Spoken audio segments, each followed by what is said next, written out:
weeks after moving into the Sayer house. The Millers were never seen again, but the house, it still whispers their names.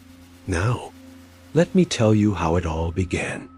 They said the Sayer house had been empty for nearly 40 years. Locals claimed no one ever stayed there longer than a season. The kind of place that looks perfect from a distance, but carries something. Hollow. When the Miller family moved in, it was early spring. Sarah Miller, an optimist by nature, believed the house would be their new beginning. A quiet place to breathe, she called it. Her husband David loved its history. Lily and Tom, their 2 children, saw only adventure. A house with rooms big enough for echoes, and a backyard that seemed to never end. On the first day, the house greeted them with silence. Not the empty kind, but a silence that listens back. David walked the halls, tracing the carved banisters and faded wallpaper patterns. Sarah unpacked the kitchen and opened the tall windows to let in the light. Lily felt a chill, even though the sun was warm on her skin. And Tom, curious as always, disappeared into the trees behind the house. That night, Sarah found an old porcelain teacup in one of the cupboards, chipped with dried petals still inside. In the attic, David discovered a heavy wooden chest, sealed shut with a rusted lock. It looked like it hadn't been touched in decades. When the local real estate agent, Mr. Henderson, stopped by the next morning, Sarah asked casually who had lived there before them. His face went pale for just a moment before he smiled and said, "The Sayers? Oh, they moved on. Long time ago." Then he changed the subject to the property's excellent condition. That night, Lily woke up to what she thought was the sound of whispering. A woman's voice, faint, repeating something she couldn't make out.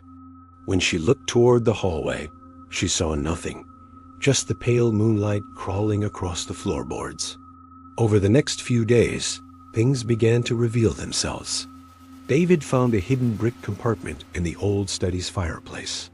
Inside, a small, leather-bound journal, brittle and stained. The name Eleanor Sayer was pressed faintly into the cover.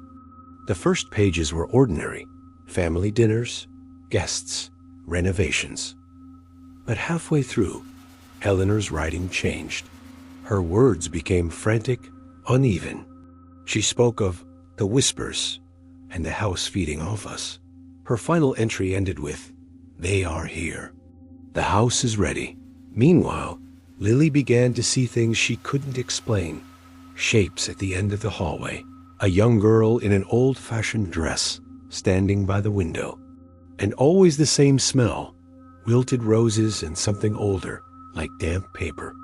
Tom, exploring the woods, found a small playhouse hidden under years of vines. Inside were toys, hand-drawn pictures, and a tarnished locket with the letter E. The names written on the drawings matched those in Eleanor's journal, Eliza and Thomas Sayer. That evening, David managed to force open the locked chest in the attic. Inside was only one thing: a yellowed newspaper clipping from 1958. Sayer family vanishes. Without a trace, investigation continues. The date on the paper was the same as Eleanor's last journal entry. Sarah's hands trembled as she read it. "Vanished," she whispered. They didn't move on. When they confronted an old man in town, Hemlock, the one who'd lived there the longest, he refused at first to speak. But eventually, with a trembling voice, he told them. The Sayers didn't leave. The house took them. Some say there's a vein of energy beneath that land. It feeds on people who love it, who want to start over. You should leave before it notices you. That night, Lily woke again, this time to see a woman standing beside her bed. Pale, silent, desperate, was Eleanor Sayer. She pointed toward the window, toward the old well. The next morning, David and Tom went to the well behind the house. Far below, something glimmered in the darkness. They pulled it up, a small wooden box, sealed with wax. Inside were dried roses, waterlogged drawings, and a letter. It was Eleanor's handwriting. The house feeds on us. It takes the ones who love it most. My children are sleeping in the walls. Don't look for us. Leave. The air grew cold.